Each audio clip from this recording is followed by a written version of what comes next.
Good afternoon, Glenn. Hey, David, how you doing?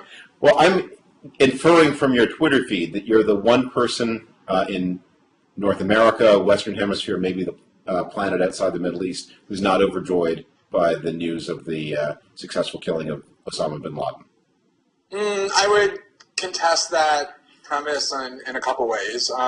One is I don't know that I'm not overjoyed. I don't think we know what happened, and until we know what happened in terms of the actual facts, I think it's difficult to assess what one's reaction ought to be. The other thing I'd point out is there's a huge amount of public opinion in other parts of the world outside of the Middle East, including in Europe. In Germany, for example, there's a poll saying 60% of the public opposes the killing, thinks that he should have been arrested. Angela Merkel had a huge controversy because she said she's thrilled that he died, and even members of her own party said that that's an inhumane and inappropriate a sentiment for our leader to express. So I'd be very careful about the mythology that what is mandated orthodoxy in the United States is mandated orthodoxy around the world. Let me rewind, because you said you don't know how you feel. So but uncertainty is not the same as joy. So if you are uncertain, you are not overjoyed. No, I think there's a distinction between how one feels about the fact that Osama bin Laden no longer exists on the earth and how one feels about what the United States did to cause that to happen. I think that Osama bin Laden is responsible for the 9/11 attacks. I think the 9/11 attacks are one of the most heinous and wanton acts of slaughter of civilians in the past decade, an act of unmitigated evil, and that whoever is responsible for it, and I think Osama bin Laden is not somebody who I'm going to miss. But that's a much different question than what your view is of what the United States did to kill him. I understand that, but I just want to go through the immediate. That we are not just creatures of logic. We start our reasons are connected to our entire being. So I'm just curious to know, when you heard this news, you didn't have that thrill of joy, of relief, of feeling that something good had happened, that right had been vindicated, that innocence had justice brought to their killer? No, it would be like if you said to me today, Khalid Sheikh Mohammed was killed today. I think Khalid Sheikh Mohammed is the mastermind, the operational mastermind of the 9/11 attacks. But before I could tell you whether I was happy about that event, I would want to know, did he die because he got a hold of a gun and tried to kill Guantanamo guards and was shot in self-defense? Or did the United States order that he be executed while blindfolded and gagged and tied up and shot in the head and had his corpse dumped into the ocean? If it were the former, I would say, well, then that's probably a good thing. If it were the latter, I would say that's not a good thing. So how it happens is, to me at least, inextricably linked to what one's emotional reaction to the outcome is. I think the outcomes matter, but I think how you get to the outcome matters a lot as well. You don't worry that maybe you're missing a little piece of connection to the country, to other people, that you can't, that has meant so much to others seems to leave you so cold? Well, I think, again, you're suggesting that I have some kind of aberrational reaction and I'm standing alone. I don't think that's the case at all. I think I could point to, 1,000 things that have been written and said by people with platforms and by ordinary people around the world that is very similar to the things that I'm saying as well. So, I think it's a form of emotional blackmail to say this is an evil person, so I demand that you say that you're thrilled that he's gone no matter how it happened. I'm not demanding anything. It reminds me of the torture debates, well, how can you possibly object to what's being done to these people? These are horrible people. You shouldn't care what's happening to them. These are evil terrorists. But I cared what was happening to them because I cared what the United States does and the standards to which we adhere, and I care in this case as well. Well, I'm certainly not trying to blackmail you, and you have obviously a strong internal core. You're not going to be blackmailed, but I'm trying to get something. Because I was reading your Twitter feed today, and I couldn't quite get a handle on how you were feeling about all this. And I think it's interesting and maybe a good jumping off off point. And what you just said then maybe opens another door that I'm curious about. You know the old jibe of Macaulay's that the Puritans were annoyed at bear baiting not because it gave pain to the bear, but because it gave pleasure to the spectators. Right. Now I wonder here that it's what I can understand the mind of the liberal legalist who says legal process to me is the most important thing in the world, and I care about that intensely. But it's not because I'm so worried about the bear. But I want to just clarify here that Osama bin Laden deserved to die. You agree? You don't disagree with that, and that on that threshold point we can begin. That this was one of history's monsters, a killer of your fellow citizens. He deserved to die. I mean, there's questions about whether the death penalty is an appropriate sentence, things of that nature. But I don't have any qualms about the fact that Osama bin Laden is dead, if that's what you're asking. So where did the I don't harbor any sympathy for Osama bin Laden. I don't regret the fact that he no longer is alive. So where's the qualm? That's what you're asking, though. That's my answer. Where's the qualm?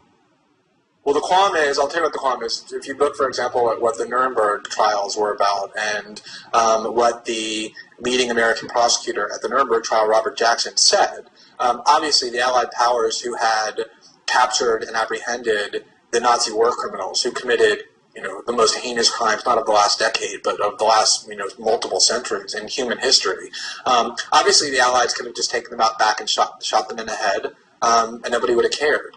And Robert Jackson talked about the reason they didn't do that, and that it was so important that they didn't do that, is because the conduct that the Allies were engaged in were going to determine their national character, who they were, what principles they were defending, and so that it was vital not to just shoot the Nazis in the head, but to put them on trial in accordance with Western precepts of justice, show the world the evidence against them, give them the opportunity to defend themselves, and then through a rational standard process of justice, convict them and impose punishment. The Israelis said the same things about Adolf Eichmann.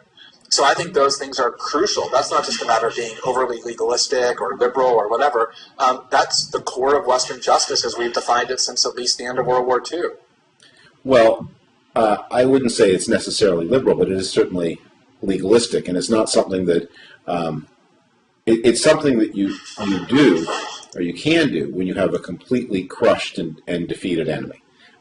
And where the enemy society is smashed to pieces, as German society was, and where one might almost say, a little cynically, that one of the purposes of Nuremberg, I have always thought, was to concentrate the guilt of Germany on a very finite number of people.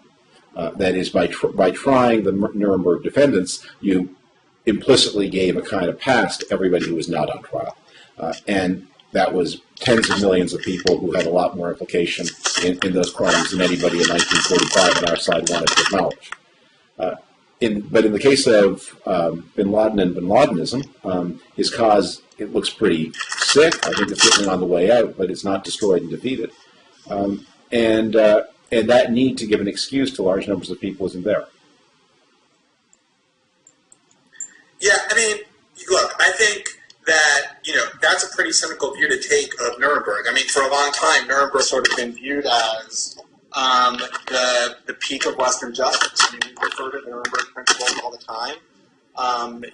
What we said at the time was that this was going to set standards that would bind not just losing parties in war, but especially victors, that it was particularly important that we applied it to ourselves in victory at the time and in future generations, and how just World War II ended up being, said the Nuremberg prosecutors, would be determined by how much we adhered to its standards. And, I think the idea that Osama bin Laden is some sort of active terrorist mastermind at this point, is dubious in the extreme. I don't think he's been very significant over the past, 5 or 6 years. He's barely ever talked about terrorist plots that we've broken up, not been linked to him at all. They've been, linked to Al-Qaeda and the Arabian Peninsula and other places.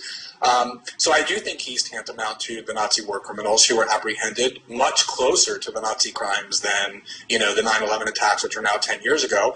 And I do think it was preferable, if it was possible, and we don't know if it is, to have put him on trial and punished him after due process. But let me ask you this: we don't know what happened. So we've heard everything from, he died in a firefight while resisting, to no, he was unarmed, but he was using his life as a human shield. Well, no, that's not true. Most of the people in the house barely got off of a shot, and there's even a report from his 12-year-old daughter through Pakistani officials, which we don't know is true at all, but it could be, that he was actually killed after he was captured. And there's some support for that in what President Obama said in the formulation he used, which is he announced the capture and killing of Osama Bin Laden.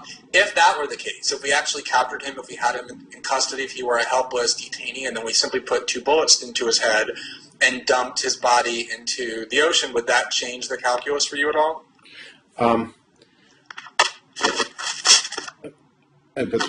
First, on that last story, I am going to take with a lot of salt anything that's said by the Pakistani government or anybody connected to it, because their PR problem here is obvious, and their PR imperatives, I think, are pretty clear. So let me set that story to one side. But I hope, just quickly, I hope you're also taking with a grain of salt what the American government is saying, both because of its history in general and in this particular case of not having the story straight. That doesn't mean we don't know what happened. It seems right? Firefights are pretty confused things, and yeah, there have been some confusion. And I think in the course of time we will have a very clear narrative of what happened, and there must be a lot of video footage that was from the cameras on the top of the soldiers' heads that I assume they were carrying. Hillary Clinton was watching something in that shot that had her hand to her mouth.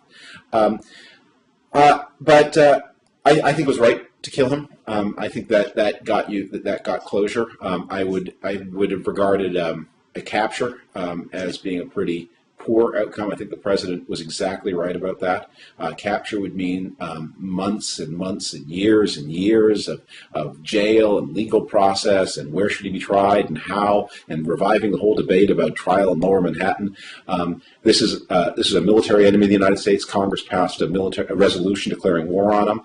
You capture them in the sphere of battle, and whatever happened in the 1.5 or 3 3/4 seconds before he died, I'm not going to worry about it too much. I think this was handled exactly correctly by all accounts. And that doesn't change and I know I'm asking hypothetically because, again, we don't know what happened. I'm just trying to test your view. A lot of people have the view, look, I don't care at all how Osama bin Laden died. I'm just happy that he's dead, and however he died, I'm thrilled. So I'm just trying to get a view in that camp. If, for example, and again, we don't know, but I'm just asking hypothetically, and there is a report suggesting it, that I agree should be taken with a grain of salt. But if we had captured him, he's in handcuffs, he's sitting down on the ground with his hands behind his back and his legs bound, totally helpless, everything is secure, and then we put bullets into his head, would you be totally fine with that as well? That wouldn't change the calculus for you? That might trouble me a little bit, but I would find that such a far-fetched hypothetical, because we are dealing with people, with warriors, with codes. The best of America's best, and that it is incredible to me. It is so beyond incredible to me that is what happened. And the fact that the Pakistani government tells me that that's what happened, those are the same guys who told me they had no idea where Bin Laden was. I put very little stock, if any, in what they have to say. Right, but then at the very least, once you say that, then your assessment of the rightness and propriety of what happened is dependent upon knowing the facts, right? I mean, let me put it this way. My assessment of the perfect satisfaction of what happened may vary. I mean, obviously, the preferred outcome is to have the American soldier lock eyes with. I mean, I would also be disappointed if you told me that there wasn't a moment's pause in which the American soldier locked eyes with Bin Laden, and Bin Laden knew that his death was there. I would have been. I mean, if the United States had bombed the compound from the air and killed him in his sleep, that would be the end of Bin Laden. I would find that disappointing too. So there are a lot of ways to make it more perfect. But we're not writing screenplays here. That we are just dealing with the fact that in this what looks like a flawlessly executed operation, America's most desperate and heinous contemporary enemy has been dispatched without an arduous legal process, knowing that he had been caught. That to me is very important, and I don't see anything here to celebrate. And the Nuremberg model. Let me ask you this. I want to say one more thing about Nuremberg. Go ahead. Because I think if that is like the foundational text in your worldview, I think your worldview may need more history and less law in it. Because, in fact, to do justice in Germany, we would have had to have killed hundreds of thousands, if not millions of people. Nuremberg, and we said I'm too cynical. I'm totally cynical about Nuremberg. It was a whole series of fictions, starting with the fact that there was a Soviet judge, or a bunch of Soviet judges on the panels. But there were murderers who collected pensions from the German state until the day of their death. We did not visit anything like justice on Germany because justice in Germany would have been impossible. It would have laid waste to a country that's a very important country. So you think that what the Israelis did, for example, when they apprehended and abducted, basically kidnapped Adolf Eichmann, that they should have just killed him and bring him back to Jerusalem? No, I didn't. Was the wrong thing to do? I didn't say that either, because I'm asking. No, I know you didn't. I'm asking you. The Eichmann trial, taken years after the fact, was a demonstration. It was an act of moral theater. I think it had a lot to recommend it in that sense.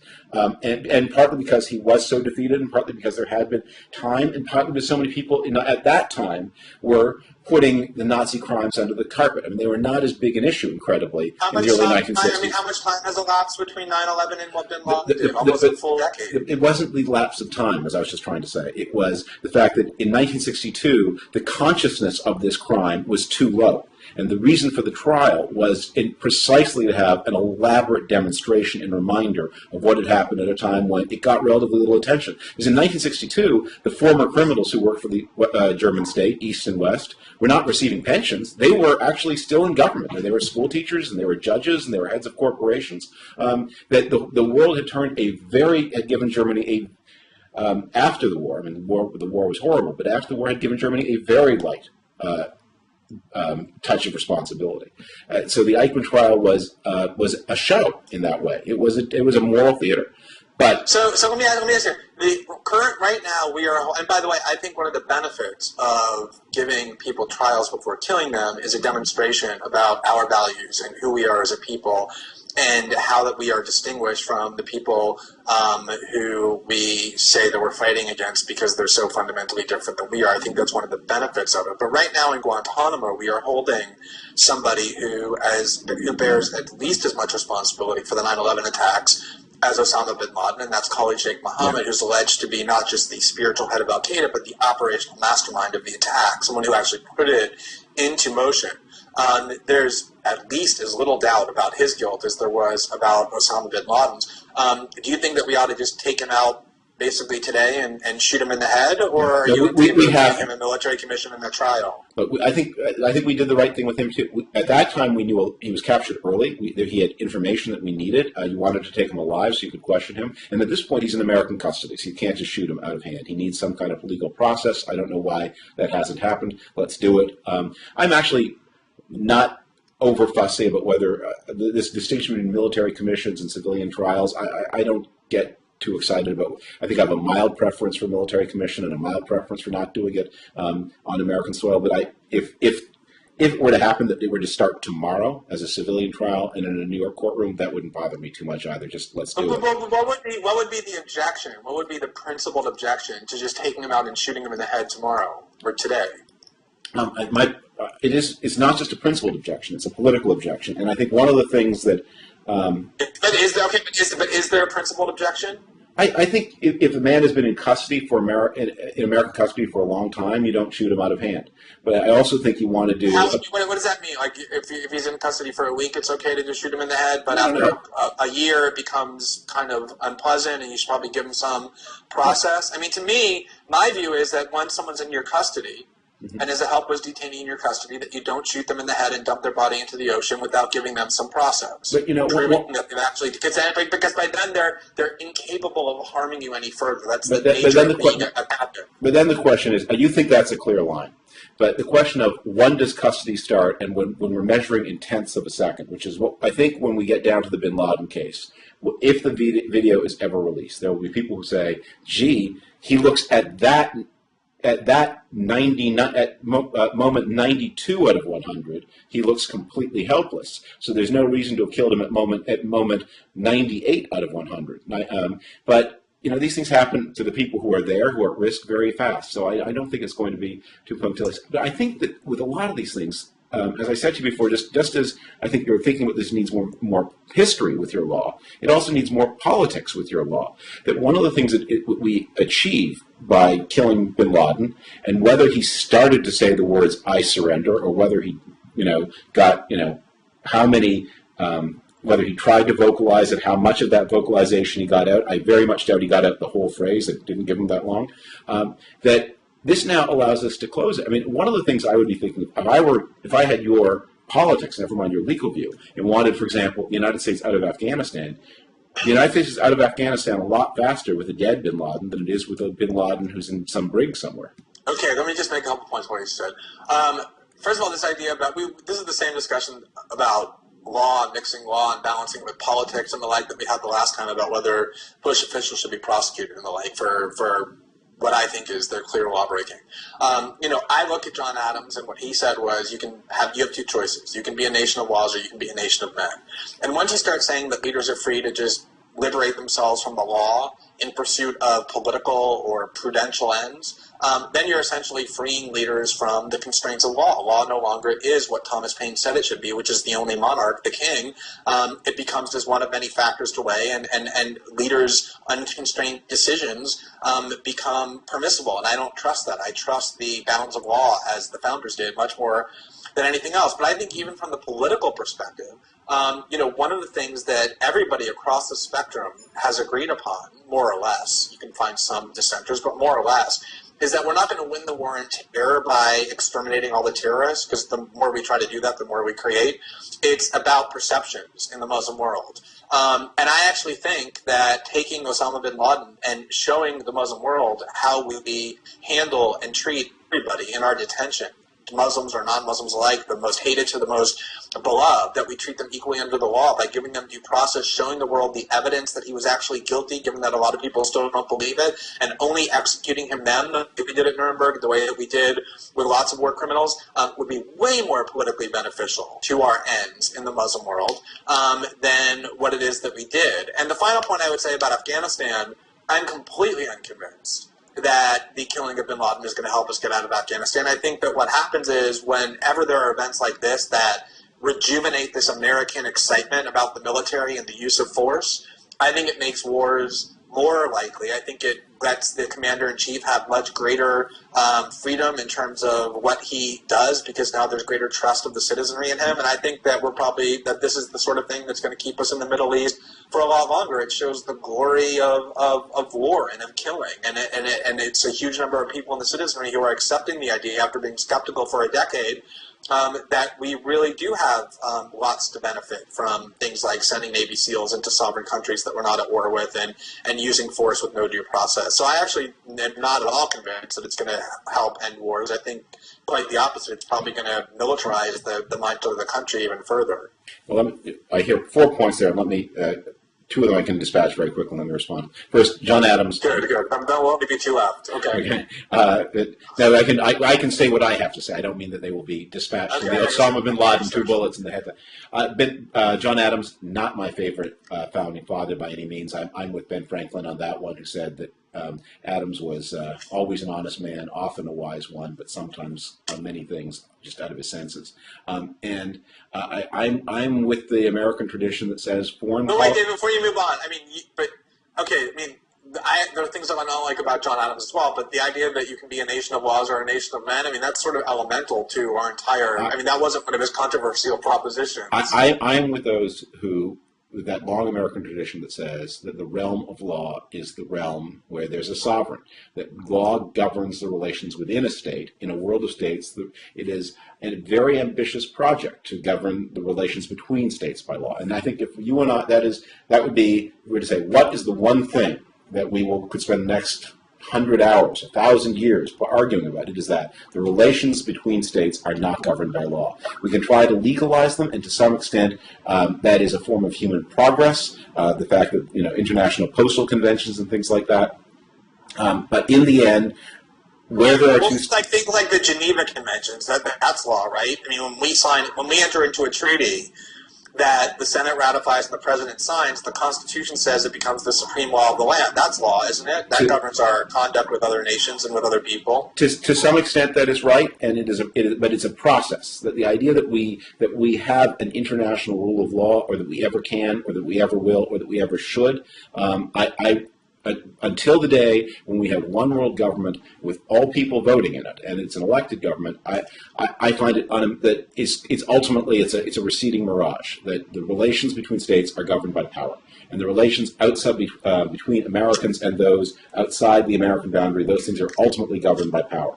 That you can have a lot of law mixed with might makes right, basically. No, you have a lot of law mixed with your power, but you cannot take your way. It is not that the rule of law in the way that Adams described as applying inside the boundaries of the United States. It is simply, it's a fiction, sometimes romantic, more often dangerous to imagine that happening between the United States and the rest of the world, or between any two countries.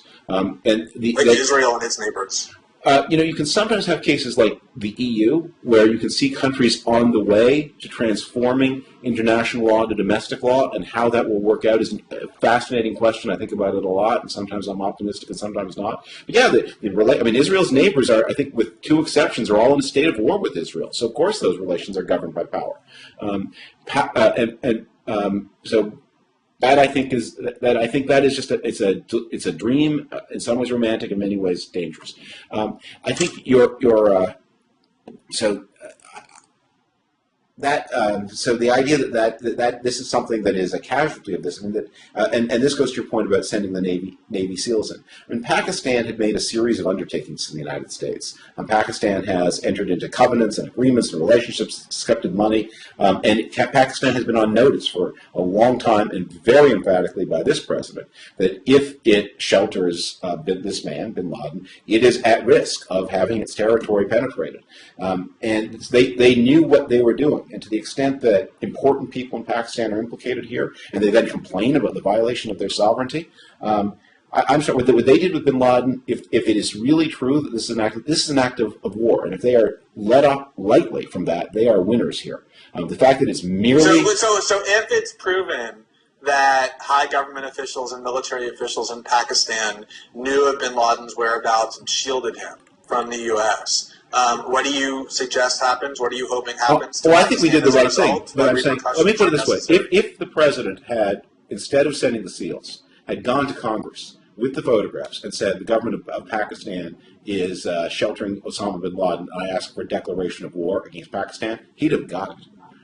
That is absolutely an act. Well, I mean, I don't have much of a problem with sending the SEALs into Pakistan in order to get it. Mostly because I think that the protestations of the Pakistani officials about this are for public consumption. I think privately they acquiesce to what the United States wants to do in its territory. I don't think those objections are genuine. But what I'm asking you is, we don't know. There's a lot of Pakistan's a very mysterious place, and if they were so delighted that we got them, they could have been just as delighted 6 years ago. There's different factions and the like, and it's not yet at all proven that Pakistan did know that where Bin Laden was. But if it turns out that military officials and government officials in Pakistan did in fact know where Bin Laden was and actively harbored him, shielded him from detection from America, what do you think is the proper response to that? I mean, a war in Pakistan, or no? I think what is going to happen. I hope we're on the right track. I mean, I think as I said, I'm not on domestic policy. I have a lot of disputes with this president. I think he handled this exactly correctly, and now I think Pakistan comes under intense pressure.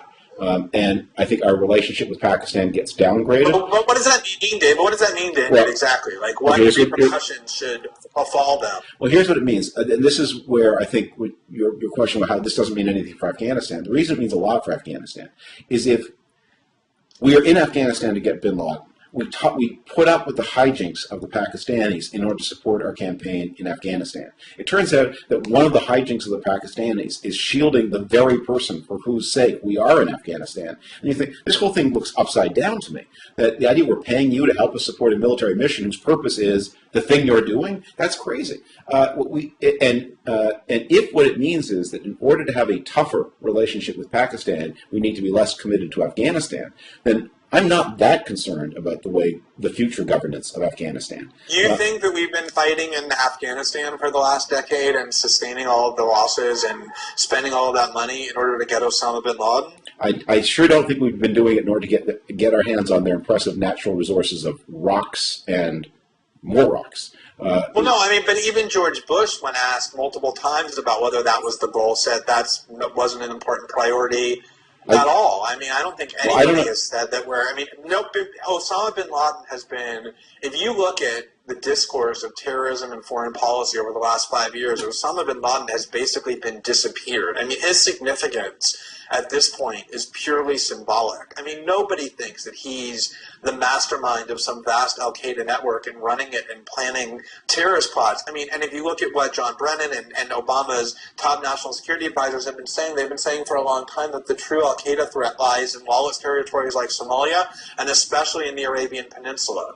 So the idea that we're involved in this decade-long horrendous war in order to get Osama bin Laden is something that nobody, I think, has maintained, and that's why I don't think his disappearance is going to help get us out of there. I'm about to maintain this. First, the war was a lot smaller until 2 years ago. One of the points of the Bush foreign policy was not to go so long on Afghan futures, and the American footprint in Afghanistan was kept deliberately very small through all the Bush administration, a decision that I think was much criticized in 2004 and 2008, but looks very good right now. Second, President Obama made a big commitment to Afghanistan. In order to stabilize a situation that was deteriorating.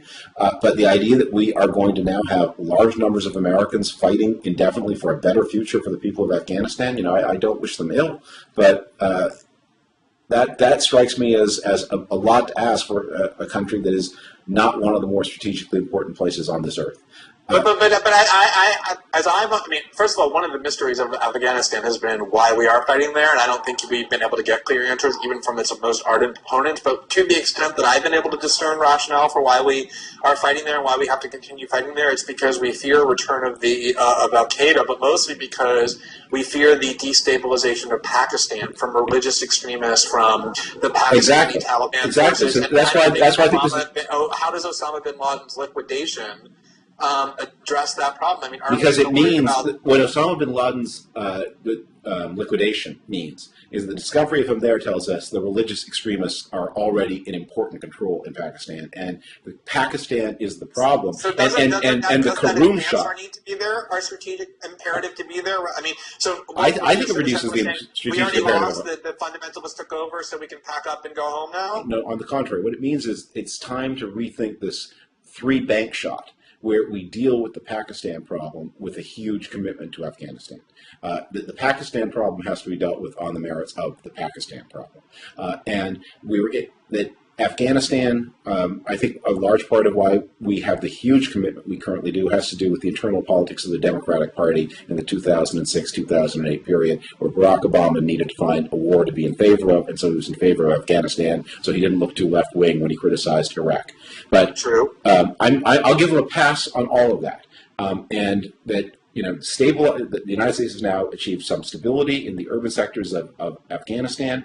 At this point, this is a good moment to begin to think: is there a way to create some new kind of government that can be more inclusive, and for us to worry a lot less about what is going on in Afghanistan, so that we have space to be less held to ransom by the people creating the current problem in Afghanistan, which is the government of Pakistan, which is a real problem. Not, I would say, our only real problem, but a real problem. And this was to a great extent replaced Saudi Arabia.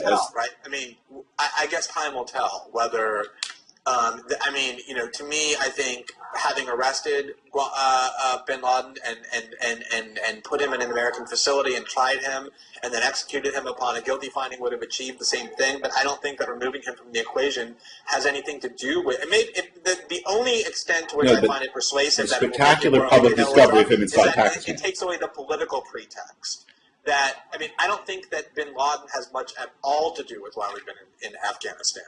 I think to the extent that it helps Obama to get out of Afghanistan, if that's what he wants to do, it just helps to be able to say, now that we killed Osama bin Laden, our need to be there is no longer as compelling. Well, let me put it this way. I think the non-capture of bin Laden is an important reason why we're in Afghanistan. If we had successfully killed bin Laden in December, of 2001, which some people think is possible. I don't know. But supposing we had done that, no way would there be 100,000 American troops in Afghanistan right now. No way. We would have wound that up so fast. Right. Because back then, Osama Bin Laden was important. I mean, he really was the justification for being in Afghanistan. 10 years later, he simply isn't. But 10 years later, this is a commitment that is sustained by inertia, that we are in Afghanistan so that we don't lose in Afghanistan, because having not killed bin Laden, we have to worry about losing in Afghanistan. Now we don't have to worry about that so much, because now we've, now we're confronted with Afghanistan qua Afghanistan, and the question: how important is it? How much is it worth this huge American presence? How dangerous is our downside risk in Afghanistan? And what everybody says, the downside risk is that bad things will happen in Pakistan. So let's focus on the bad things that can happen in Pakistan. So you believe that by the 2012 election there will be not a modest or symbolic withdrawal, but a substantial withdrawal of troops from Afghanistan, as that would not have happened in the absence of the killing of Osama bin Laden? I was hoping for a simpler question. Do I think the president... All right, let me break that up then. Let me just ask you, do you think by 2012 there will be a substantial withdrawal of combat troops from Afghanistan by the 2012 election? Let me think. The president has said so. Well, he said that that there's been ambiguity in that, right? He said they're going to start withdrawing combat troops, and then Petraeus came out and said, "Oh, but it's only going to be determined by the reality on the ground." I'm not going to be able to answer this question with as high a degree of confidence as I'd like. And if I can frame my own question, I can answer that more confidently. But to answer yours, I think probably. I think we're going to see not all the American troops out any more than we'll see all the American troops out in Iraq. I think we're going to see probably a continuing presence of a lot of UN aid and a lot of protection for aid workers in major urban centers, especially Kabul. But do I think we're going to have the troop presence that we do now? No. I think the president is probably going to make good on a large part of that commitment. I think my guess is it goes fairly quickly. And I think it will take on, and I think it will depend a little bit on how things happen in Pakistan. What steps does Pakistan take to mollify the United States, if any? Those could shape the politics of the region. But I'm inclined to think, withdrawal more rather than withdrawal less. So, and just one last question about this, and then I just want to make one more point about the bin Laden killing. You said earlier that, and it was notable for me, that you have a lot of differences with the president on domestic policy, and I know you do. But notably missing, conspicuously missing, for me at least, in that formulation were the existence of significant differences in the foreign policy context. As one of the most sort of identifiable neoconservatives of the last decade, the Bush speechwriter attributed with several neoconservative mottos that kind of define the Bush foreign policy. Is your assessment of Obama's foreign policy and counterterrorism policies basically positive? Well, I will have specific criticisms there as well. And I didn't say that to imply that, but on foreign policy, it's hunky-dory. I was saying that on this thing that he has done, I think he's done it right. Now, I have disagreements with him. I have disagreements with him on what he's done in the Western Hemisphere. I was very unhappy about Honduras. But I have been impressed by the extent to which his counterterrorism policy is continuous with his predecessor. By the way, his predecessors. You mean that the Bush-Cheney architecture for dealing with terrorism has, in essence, continued under Obama, and you're happy about that? But let me point out something else. I think the Bush policy was much more. Is that true? That's true. What I said, though. Yeah, that is true. I think it's all. I would say something else. That is, I think the Bush policy was much more continuous with the Clinton policy than people generally recognize. I think our counterterrorism policy has not. There have been some spectacular deviations and some spectacular arguments, but the main lines of it are pretty consistent. After all, it's carried out by the same people. I mean, the John Brennans and the David Petraeuses, they work for us. It's the national security state. Although one big they work for these three different presidents, and by the way, and they've made some mistakes, but they've done some good work too. What is that? Right, exactly. It's a bipartisan national security state that pretty much maintains the same consensus. Although one big difference. There are differences. And maybe this political controversy was overstated, although one big difference was that the Clinton administration tended to treat terrorism from the law enforcement perspective. They the first World Trade Center bombers, including the Blind Sheik, on trial in civilian court in Manhattan. There weren't really invasions of countries. We lobbed some missiles at, some cruise missiles at the Sudan and Afghanistan, but by and large, it was treated as a law enforcement problem. The Bush, and this gets back to the Bin Laden point I wanted to make that I find so fascinating. The Bush administration, one of the principal fundamental changes was to shift from a law enforcement paradigm to a war paradigm, that it was no longer a law enforcement problem, it was now a war on terror. And when John Kerry ran for president in 2004, the way in which he distinguished the Democratic position on terrorism from the Republican position on terrorism was to say that we should not look at things from a war perspective. We shouldn't treat terrorists as warriors. We should treat them as criminals and use law enforcement tools. And that was pretty much the official Democratic position for the last decade. And you even had people like Matt Yglesias, who wrote a long article in 2008 saying John Kerry was right. George Will wrote an article in the Washington Post in 2008 saying John Kerry was right. This should be treated as law enforcement. The terrorists are criminals, not warriors. And now what you see from not just Republicans, which one would expect it from, but from Democrats justifying the killing of bin Laden is a return to the war paradigm, that Osama bin Laden is a warrior who was at war with the United States. He was a legitimate military target. I mean, in a law enforcement context, you could never, ever, ever shoot an unarmed suspect who's not resisting. Right. In a military or a war paradigm, you can. And so to justify it, you're seeing lots and lots of Democrats embrace the war paradigm that had been the Bush-Cheney fundamental change from how Clinton approached terrorism. Okay. It's on a continuum more than I may have suggested, but that was a significant change. There is a dichotomy there. I'm going to agree with a lot of that, but I want to note something. The change from a law enforcement to a war paradigm did not happen on Inauguration Day of 2001. That was not a Democratic versus Republican thing. It happened on 9/11. Correct.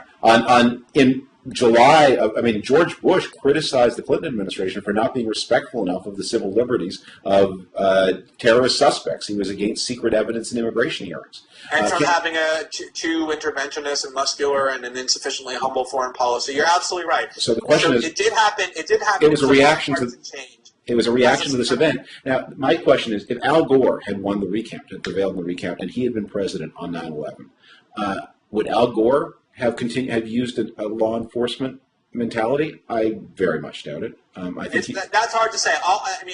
That's hard to say, and I don't necessarily disagree with you. But what I do know is that when John Kerry ran in 2004, and this was the first time that Democrats had the opportunity to draw a contrast between themselves and the Republicans on terrorism, other than the Iraq War, which of course Kerry supported and wasn't really fertile ground there for drawing a contrast. The big contrast was when Kerry stood up and said, I think that the big mistake of the Bush administration is treating terrorists as warriors and treating terrorism as a war problem instead of as a law enforcement problem and treating them as criminals. And that wasn't just some aberrational view that Kerry enunciated. He was the standard bearer of the Democratic Party, and that became the conventional wisdom of Democrats in general about how to approach terrorism and the big difference between Democrats and Republicans. We don't believe in this, looking at this as a war. We don't want to glorify Al-Qaeda fighters as warriors and treat them as as war fighters, and then they won. They should be treated as criminals with due process and in a court of law. And then they won. With which that was abandoned, with which that's being abandoned to justify this killing of bin Laden, which is only justifiable in a war context, not a law enforcement context, has been just very striking to me. And then they won and decided that the people who they used to think were sullying the fine name of the United States may have had more point behind them after all. And so I think this is, what you see as a tragedy, which is the Democrats falling away from their positions of 2004, maybe maturation. And maybe the outlier here was that the things that John Kerry was saying in 2004 were irresponsible and unconsidered and driven by the needs of his anguished base. And that now the Democrats have elected a president, they elected a Congress, they looked at the situation, they've had to make the decisions, and they think that, there's some things about the Bush-Cheney policy that they didn't like, or there's some things about the Bush-Cheney policy as it existed in 2002 and 2003 that they didn't like, but that looking at from 2011 back at what was being done in 2007 and 2008, they think they basically, laid down some positive tracks. Look, I tend to a think, lot of positive timing. one more sentence. And this is honestly my view. I tend to think of this as American government working. This is the feature, not the bug. It is. I don't know. I tend to think that when a president stands up and says that this foreign policy and this counterterrorism policy, not a president but a presidential candidate, repeatedly says that it is a fundamental betrayal of our values, that it requires fundamental change, that I intend to reverse it all and restore who America is and what our values are and restore the rule of law and eliminate these policies and close Guantanamo and no longer hold people without due process and no longer treat this as some kind of a global battlefield, but instead to do it in conformity with our values and our legal principles and traditions, that becomes a covenant between him and the American people, and that when he violates it, that is a bad thing. But the thing that I will agree with you on, and that I've said before, and I don't mean this, rhetorically or to make a point or whatever, is that there are a huge number of policies that Bush and Cheney adopted that Democrats used to inveigh against as the root of all evil and as shredding of the Constitution, like detaining people indefinitely without charges, like invoking the state secrets privilege to shield executive conduct from judicial review, like denying detainees habeas corpus the way we're doing in Bagram, like the idea that the president has the authority to assassinate people around the world without any oversight. That are all policies that the Obama administration and Democrats have now embraced for reason, and I think Republicans are right, like you, to stand up and say, we were slandered all these years by Democrats who have now adopted these very policies. And I do think the Democrats who support those things and who say, well, maybe Obama now saw some things that he didn't know before now that he's president and he gets intelligence briefings, or now he has responsibility for national security because he's no longer just a candidate and can't rail against these things irresponsibly. I think the Democrats owe George Bush and Dick Cheney an apology for the things that they said about those policies that they have now embraced. I mean, I think there's a lot. I concur. They're wrong. I concur. But it's also true. But wait a minute. It's also true that in 1998 and 1999, Democrats were for those things. That Bill Clinton signed authorization to assassinate Bin Laden, and Bill Clinton engaged in extraordinary rendition. In fact, he invented it, or his administration did. So maybe what happened here is the Democrats went on a kind of... That's not quite true. The Democrats went on a detour. The rendition programs, but it is true that there is some continuum. But you yourself said that there were some pretty significant changes in the wake of 9/11 that distinguish it from what Bill Clinton was doing. But let me put it this way: Bill Clinton in 1998 was more.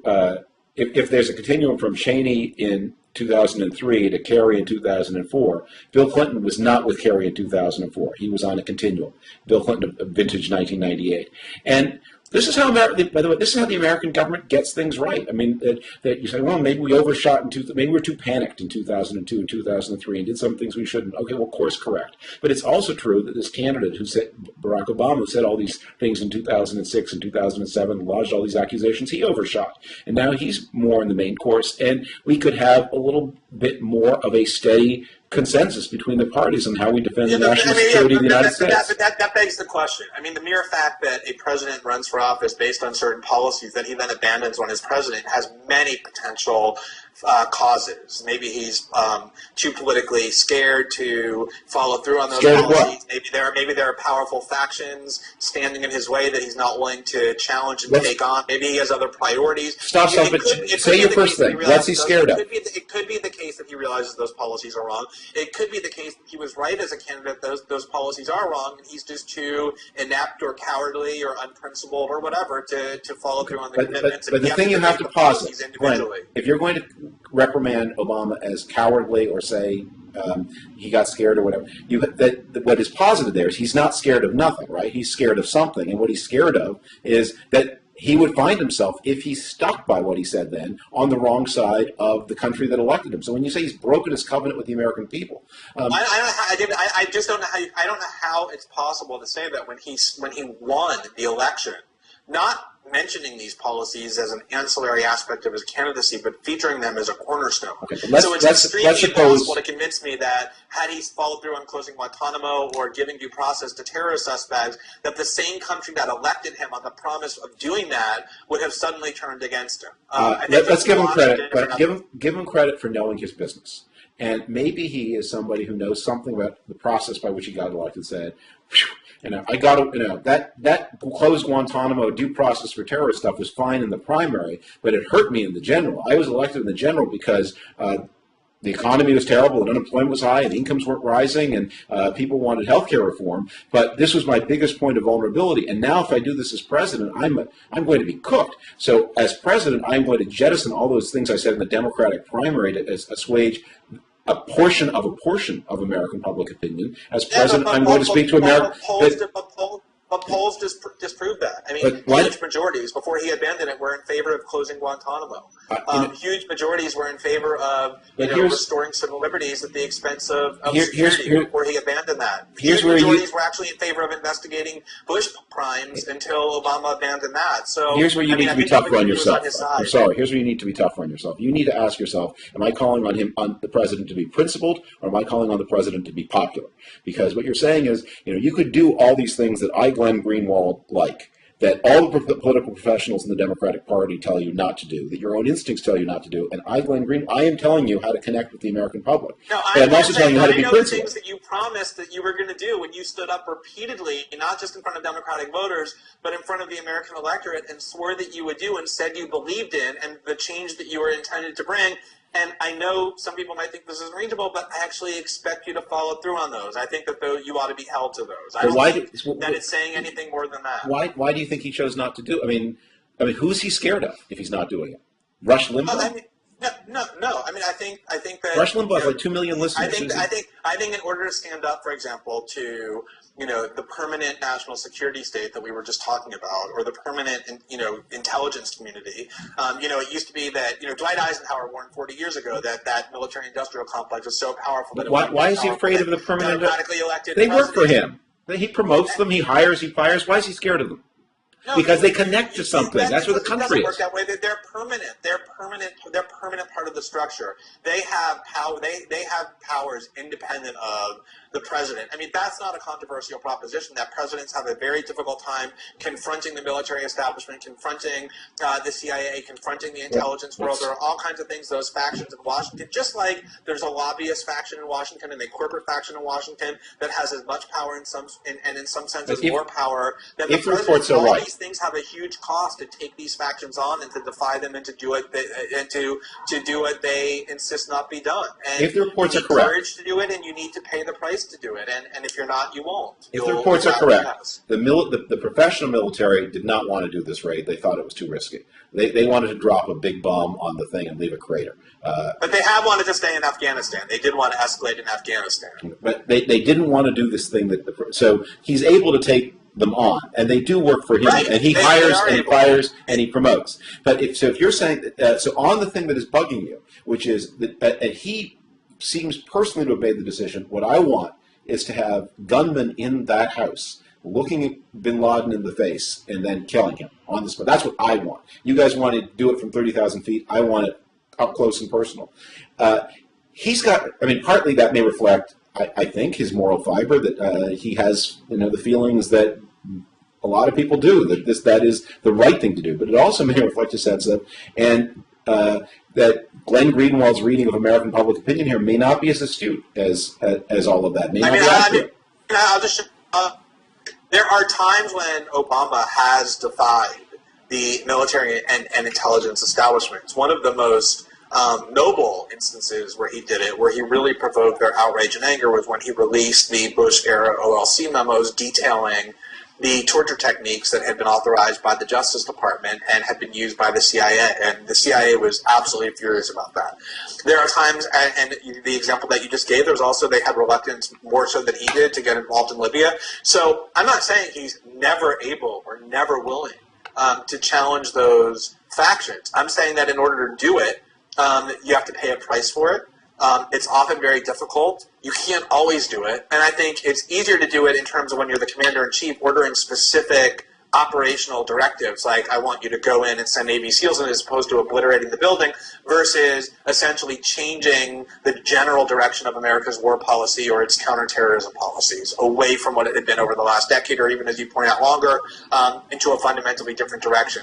Those kind of changes require real fights and a paying of a price that I just don't think he was willing to pay, assuming he ever believed in those things in the first place, which I think is a big if as well, whether he was just cynically adopting those positions for political gain, as opposed to actually believing them. I mean, that's a huge if too. You need to first believe in them, and then you need to be willing to pay the price to fight for them, and I think it's a very open question on all of those issues whether he even believed in them in the first place. A discussion I've often had with some of my more conservative friends, more conservative than me, is I always thought, and I didn't think specifically of you in this regard, but it would have, I think you would have had an interesting reaction to it, is when Dick Cheney stepped forward in, I think it was 2009, delivered those blistering series of speeches about the Obama administration. I always thought it would have been at least funnier and maybe more accurate if he had stepped forward and said, during the campaign, a lot of hot things were said and a lot of accusations get thrown. But now the campaign is over, I want to say, welcome to the club. And we are,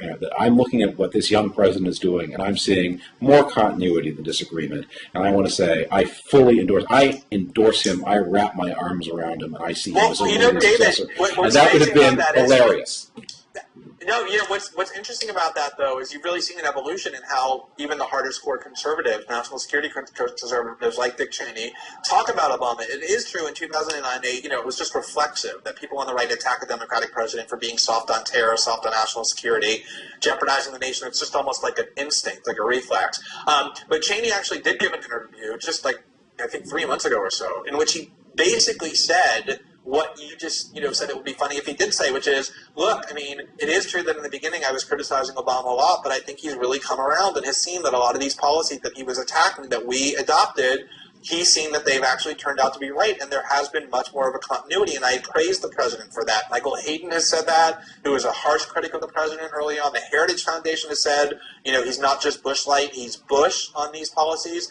And when for even Dick Cheney to come out and say, there is now more continuity than there was, and he's obviously seen that we're right about some things, and I give him some credit for that, that to me is a pretty compelling indication of just how far astray Obama the president is from Obama the candidate. And you think that's a great thing, and I think it's not a great thing. But maybe that shows even in that's pretty revealing. The government, that this is sort of what we want. We want to have our leaders bashing each other over where taxes should be and where spending should be, and how we should fund health care, and how big the park should be, and whether there should be logging on, all of those kinds of things. But we want to have some consistent idea of the national interests of the American state that continue election after election and that maintain the security of the country. That's certainly what I think of as the system working. Right, and I think what the system working means is adopting policies that are effective and legal and ethical and in conformity with what we say we are and what our goals are. And so the fact that both parties get together and agree on something, both parties got together and agreed more or less on the Iraq War, doesn't mean it's a good policy. I think you have to look at the individual policy, and I don't think I think Obama was right in what he said about those things during the campaign, which is why I wanted him to be president. And I think he's wrong now to have abandoned those. But unless, I don't know, we're at the end of this hour. Do you have other things you want to? No, I think we've covered a lot of territory at blistering speed. And this time it was your dogs who were barking. I was happy to see. I don't know. I'm going to deny that. I'll conduct an investigation and see if that's true. All right. Bye-bye. All right, David. Talk to you.